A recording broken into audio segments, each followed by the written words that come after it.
Image impresarios of Swift, it's Prof. G, and in this lesson we're going to prepare for our next lesson in saving images in Firebase Cloud Storage. But first, we need to set up the interface to select an image, and while doing so, we'll learn how to present an alert, then conditionally present a SwiftUI PhotosPicker depending on the user's choice among the alerts buttons.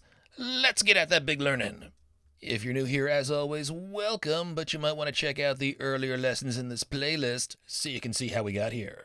So this is what we'll accomplish in this lesson. Right now we can see that we have 3 documents in our spots collection in Cloud Firestore, and that's what we've loaded into the app. Now up next, we're going to want to add images to each spot so that the users of our app can post photos of the restaurants and their meals. But before we can actually save the images, we've got to do a bit of upfront work. You'll see we're going to add a Photos button, and what this should do is take us to a screen where we can select a photo using a PhotosPicker. Now, we learned how to create one of these in the PickerView app early in our course. You'll be able to select an image from a gallery, and it'll appear in the view. This is a new view that we're going to create called PhotoView, but the way we handle the PhotoPicker is a bit different from PickerView, and here's why. If I head all the way back to our list and I create a new spot with the plus button, and I add Cityside and Cleveland Circle, this is a new spot, and our photo is going to be saved to a photos collection that's part of each spot's document. But since this is a new document that hasn't been saved yet, we can't add any photos to it because there's no document to save the photos to. So this is what we're going to do. If we create a new spot, meaning we've just added a new restaurant, we'll detect that the spot does not yet have a document ID. That's the unique ID that's created when Cloud Firestore saves the document. So if we don't have a valid document ID, we're going to prompt the user with an alert that asks them if they either want to cancel or if they want to save the spot before adding a photo. Now, I haven't run across any tutorials on YouTube that show how you can conditionally present a PhotosPicker based on a user's alert choice, so hopefully this is going to be something that you find valuable. And you can see that if I click Save, a new document is saved to Cloud Firestore. Now there are 4 documents. There were previously just 3. And now if I select an image and save it, I'll be able to save it inside this restaurant's spot document. Now we're not going to save the images yet because we've got to do all this upfront work. We're going to create a new view called PhotoView. We're going to update the spot detail view with a photo button and an alert.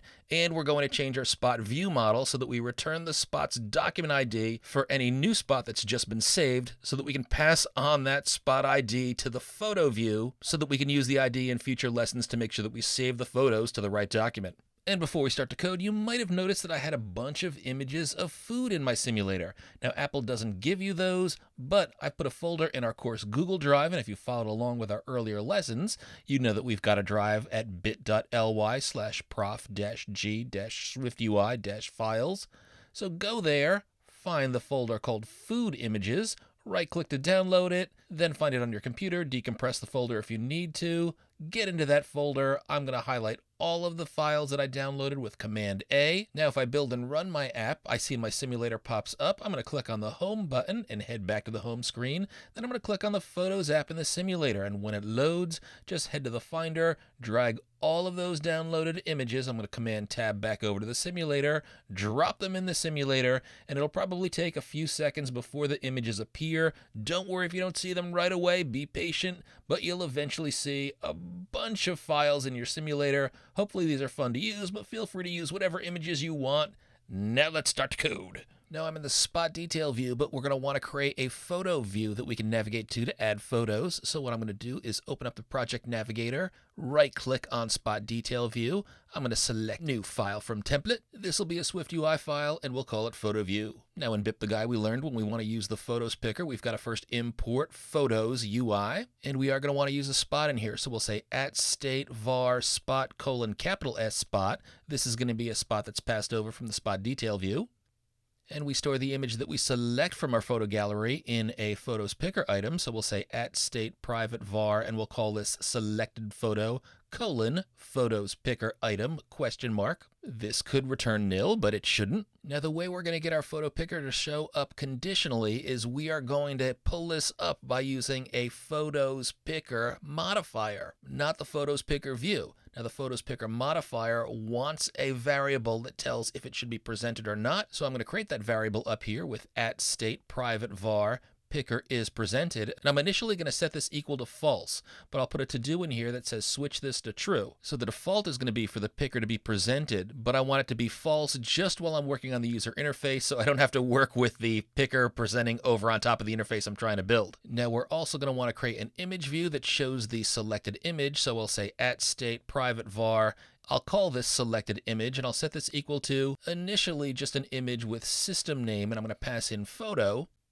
That's a generic photo placeholder image. You've seen this in iOS before. But even though we build this with a system name, meaning one of our built-in symbols, we're going to be able to replace this with anything that we select from our image gallery. Now we'll eventually want to dismiss this view as well with a cancel button or after we save the image properly. So we'll need to create a dismiss variable at environment in between parens, \dismiss, private var dismiss. All should be quite familiar to you at this point, and we see that our preview is grumping, but if we backspace over, we can see, oh yes, we start to type photo view again. Now it wants a spot because we're passing over a spot. See how we have that uninitialized spot up here? So we'll just pass in a brand new spot that we initialized just so that we've got something in here to work with a preview. And we'll create that with capital S spot, open and close parens. Now let's get rid of everything inside of the view, and instead we'll create a navigation stack, and in between curlies we'll say selected image, which is the image we create, .resizable.scale to fit. We see that generic photo image showing up, nice. Why don't we add some padding below our navigation stack, and let's also create a toolbar, and we know we've got to have that inside of the navigation stack's curlies. It always looks a little weird to me because we have to say .toolbar open and close curlies with a modifier here, and we're not really modifying the selected image. But in between the toolbar modifiers curlies, we're going to say toolbar item, selecting the option with placement and content. Placement's going to be top bar leading, tab over, press return for trailing closure. We'll add a button with title view in action, and the title is going to be the string cancel. Tab over, press return, and the action's just going to be dismiss, open and close parens. Now I also want a save button, so I'm going to highlight and copy everything I did with the toolbar item with the cancel button in here, paste it down below the existing toolbar item, change the placement on the second button to top bar trailing so it's over on the right, and change the button text from cancel to save, and I'll put a to-do comment in here that says add save code here. Now here is how I get that photo picker to show up conditionally. I use a photo picker modifier. I'm going to say .photoPicker. I got a bunch of different options in here, and right now I'm going to select the simplest one with is presented and selection. The other options in here are italicized. They won't show up. Press return. Is presented is that binding variable. That's going to be $picker is presented. Tab over to selection, and this is also another binding variable. This is going to be $selected photo. That's going to be the photo that's returned after the user selects a photo from the gallery. Now the way we deal with the result of the selected photo is going to be the same technique we used in Bip the Guy. We're going to use a .onChange modifier. Just select the option with of and action. Of is going to be the selected photo, so when the selected photo changes, tab over, press return. Trailing closure format, and in between the curlies, we're going to turn the selected photo into a usable image view. So down below, we're going to say let image equal selected photo, .load transferable. This is a special method that attempts to do a certain kind of conversion. And notice two important things about the load transferable function. It is both async. We know that means we need to put that inside of a task clause, and it also throws, so we got to make sure that we preface this with a try. We want the option with just the type, not the completion handler. Press return to accept this. So here we're going to take the PhotosPicker item that's returned. Remember, that's what we get in this selected photo variable. And the type that we're going to convert to is simply I image.self. So again, this is going to take the contents that are in selected photo, it's going to convert it into an image, and it's going to put in a constant called image. And again, because load transferable both throws and is an async function, we're going to preface the selected photo variable with try and await. Then enter a do catch clause, highlight and cut out the creation of this image constant and paste it in between the do part. And above this, I'll create a task clause, T, open and close curly, and I'll paste my entire do catch inside of that. So now we've got our task because we have this async function with the await call here. And because we've got a try, we got a do catch. All set. Now, if we throw an error, we'll be in the catch clause. So I'm going to print out angry emoji, error, could not create image from selected photo. And I can also add string interp error.localized description. So now load transferable creates an image value for us. We need to put that inside of our selected image. That's this guy up here that's initially showing the system symbol, the system name photo. So to do that in the do clause, we'll just say selected image equals image. So now I actually want the PhotosPicker to present when I first come to this view. That's because we're coming from the spot detail view, and the user has clicked on the photo button on that page. We haven't added it yet, we will in just a bit.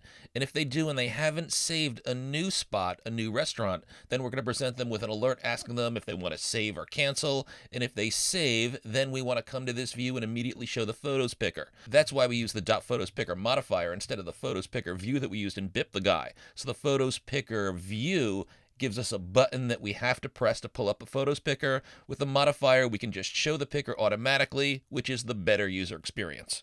Now remember, I said we initialized this picker is presented variable to false, simply so the picker view didn't pop up automatically. That'll give us a chance to work on our user interface, but actually popping up automatically is what we want to happen. So what I'm going to do to test this out is I'm going to change false to true. And, oh wait, it looks like I'm getting an error in here. If I pull down the circle in the upper right, it jumps to where the error is. It tells me that the value image is an optional. It needs to be unwrapped. Oh yeah. And if I option click on load transferable, this could potentially return a nil if it doesn't work out. I can tell that because the arrow for the return value points to a T with a question mark. So that just means whatever type I get back, that's going to be an optional. But we know how to deal with that. We'll put an if in front of the let, wrap it in curlies, and cut out the selected image and paste it in between the curlies, so by the time we get to the image in here, it's been unwrapped, it's no longer an optional, and that's what we put into selected image. And now look at our preview. Our picker view popped up automatically. That's what we want. I'll just select any of these images here, and it shows up in our selected image. Nice. And I want to point out one other bit of weirdness in here. So if I click on the play button to restart the code, for some reason, if you click on the magenta bush, it shows up upside down. I have no idea why this is the case. It used to be, and for like 2 years, this magenta bush had errors in it so that you couldn't load it properly. It was known by the developer community. We don't know why Apple didn't change this value. For a while, it looked like it was fixed, but now it's showing upside down. It's not crashing. Apple, just get rid of the magenta bush. And I'm showing you this without the yummy food photos that I added earlier in this lesson, just to make sure that everybody knows about the weird magenta bush. Select any other image, they should show up properly. So now to get this view to show from the spot detail view, we've got to head over to spot detail view and make some changes. Now I'm going to navigate to that photo view by presenting it in a full screen cover sheet. So I need to create a Boolean value to show that. So I'll say @state private var. I'll call this photo sheet is presented and initially set it equal to false. And I'm also going to show that cancel save alert. So I need a Boolean value for that. @state private var. I'll call that showing alert. I'll initially set this equal to false. And I use this to alert the user if they need to save the spot before adding a photo, and they can use that to make a decision. And I'm also going to need a string for the alert message, so I'll say @state private var alert message equals cannot add a photo until you save the spot. And frankly, this is going to be unchanging. I could have made this a let constant. Now let's add a button that we can use to add a photo, and I'm going to put that in between the horizontal padding at the bottom of my group and the spacer that's below that. So I'll say button, and I'm going to select the option with the action and label this time. I do that because I want to put a little system image of a camera next to the text that says photo. So again, this is going to be our photo button. So again, in our action here, we're going to check to see if we need to present the alert that asks the user if they want to save the spot first. Now that should only show up if it's a new spot, and we know it's a new spot if the spot ID property equals nil. After a spot has been saved, Firestore should generate the ID property. So in here we'll say if spot.id double equals nil, open and close parens. If that's the case, we want to ask the user if they want to save. We do that by popping up an alert. So we don't put the alert in here, but we'll say showing alert.toggle. That'll pop up the alert that we haven't created yet. We'll create that down below in just a bit. But we also have an else clause in here, open and close curlies. This should go right to the photo view because we do have an ID for our spot. No need to show the alert to ask the user if they want to save the spot first because it's already saved. And the way we're going to do that is we'll say photo sheet is presented.toggle. That'll open a full screen view that we haven't created yet, but inside that sheet we'll present the photo view. Now for the label, why don't we say image with system name, and in between double quotes that'll be camera.fill. And below this the text is going to be photo. And below the closing curly we'll set the style to .bold. We'll set the button style to .bordered prominent, and we'll set our tint to .snack. That's that custom color we made earlier in the series. Button showing, looking nice. Now up next, why don't we create our alert, and we're going to use that with a .alert modifier. I'm going to place that even with the .toolbar. That's just up 2 curlies from the closing curly for the entire struct. And I'm going to select the alert option with the title key is presented in actions. Our title key is going to be alert message. That's a value we created up top. That's a state variable, but really could just be a constant. Our is presented is going to be $showing alert. Tab over and press return for the actions. And in here is where we put our save and cancel button. So I'll start off with button. The title's going to be save. And for now, I'll just put in a comment that says, we want to return to spot ID after saving a new spot. Right now it's nil. Now the thing is, after saving a new spot, Cloud Firestore is going to create the ID, but I also want to pass back that valid ID that I get when the new spot is created, when it's saved using add document. So this means I need to make some changes to my spot save method that's inside of the SpotViewModel. So let's head over there now. Now right now my spot save function will pass back a bool. Instead, I want to pass back a string if the document I saved was successful and I have a spot ID, or nil if I haven't. So I'm going to change bool to string ? So it's an optional string. It'll pass back either a string or a nil. I also want to make sure this is an async function, so I'll place that before the arrow, and I'm going to change my return values. So in this first value up here, I'll return my ID.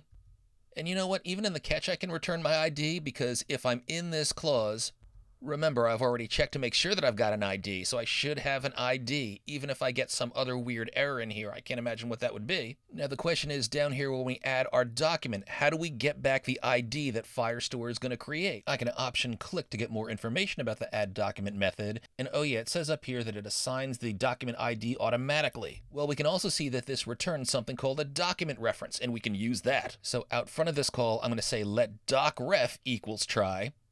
Then instead of returning true, I'm going to return docref.documentID. That'll give me the exact document ID that was just created. So now I'll be able to pass that over to my photos ID. And that's going to be important because we're going to save the photos into the document that we just saved. Now what if this doesn't work when we add a document? We don't have a document ID, so we should pass back a nil.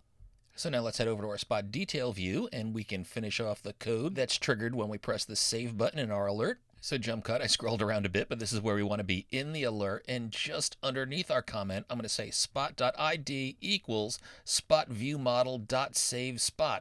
And take a look, save spot, oh yeah, it's an async method that returns an optional string. That means we've got to put an await keyword out in front of that bad boy right after the equal sign. And we also need to wrap that in a task, capital T with open and close curlies. And oh yeah, because this could return a nil, let's deal with that optional out front. Instead of returning spot.id, I'm going to say guard let ID equals, else open and close curlies return. And if we get a nil in here, we'll say print angry emoji error, saving spot in alert returned nil. But if we got this ID value, we'll set spot ID equal to ID. That's already the case if we did a set data, no problem in rewriting this value with the same value, but this is really important if we saved a new document with add document.